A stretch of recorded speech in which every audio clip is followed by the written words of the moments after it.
So let's talk to Republican Congressman Dr. Tom Price from Georgia. Tom Price, it's great to see you.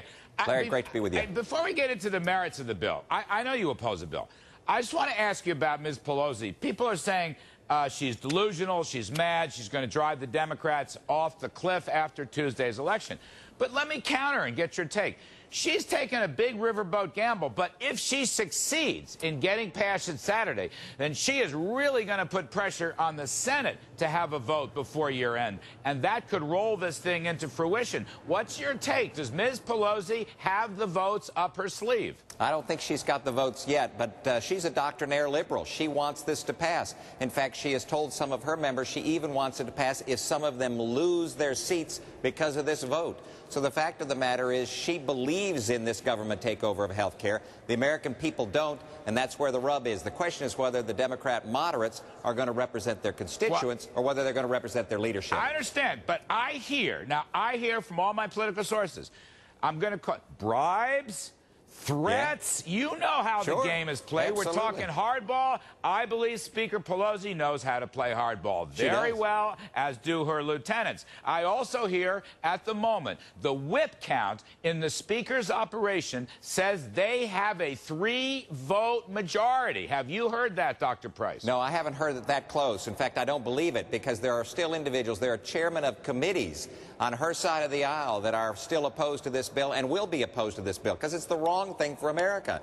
And so I don't think she's got the votes yet, but she's putting a deadline out there. Saturday or even Sunday was insinuated today on the floor of the House. So the fact of the matter is they want to move forward. They want a government takeover of health care, and they will do almost anything to get it. All right, it's got the public insurance option. It's got the $700 billion of high taxes, increased taxes. Yeah. It's got $1 trillion of spending. It's got the huge whack at Medicare, something like $500 billion. $500 billion. And it's also got the universal mandates on individuals and businesses. Now, where do your blue dog colleagues come after Tuesday's election, which many commentators, including myself, say sent a message? I mean, for example, McDonnell in Virginia basically ran against health care. That was one of his big things. Exactly. And a bunch of blue dogs in Virginia could be shaking in their boots or not, Dr. Price. That's really what I'm asking you. In fact, 4 of those seats that are held by Democrats in Virginia, McDonnell won by 55%, 61, 62, and 68%. So they're scared to death, and they ought to be, because their constituents don't want this. So again, the question comes down to whether or not they're going to represent and vote for their constituents, or whether they're going to vote for their leadership. And that's a fundamental battle right now, and the Speaker is going to jam them, I believe. When you debate this on the floor on Saturday for this vote, you're going to be one of the Republican leaders because of your knowledge and your party position. You're one of the party elders now in the House of Representatives. What is your #1 opposition bullet going to be?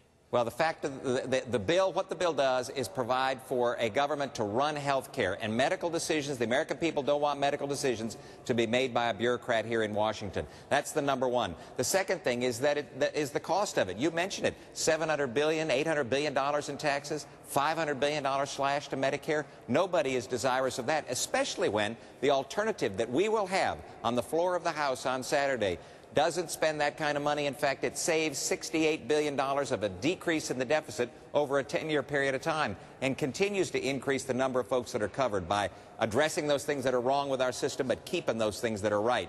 That's the alternative that folks are going to have to vote against if they want that Pelosi bill to pass. Will you concede on the politics and the process, not the substance? Will you concede if Ms. Pelosi were to win that vote on Saturday, that it would put enormous pressure on the Senate and Majority Leader Harry Reid for them to vote before the year ends? Will you concede that, or am I wrong here? No, I don't think that's accurate, because they're completely different institutions. Now, the Speaker has pounded her chest before on something that she's gotten done. The national energy tax, you know, the cap-and-trade nonsense that they passed, that's floundering over there in the Senate. The secret ballot destruction act, the card check bill that passed the House, that's floundering over there in the Senate. It's a completely different dynamic over there. So I don't think it affects what the senators will do. It will affect the debate that's going on out in the real world, but I don't think it affects what the Senate will do. All right, those are very good points on cap and trade and card check. You're right. So they're going nowhere. Yeah. Although we got a couple senators going to talk about cap and trade. Anyway, Mr. Tom Price, Dr. Tom Price, thank you ever so much for joining us. Thanks, Larry. Appreciate it.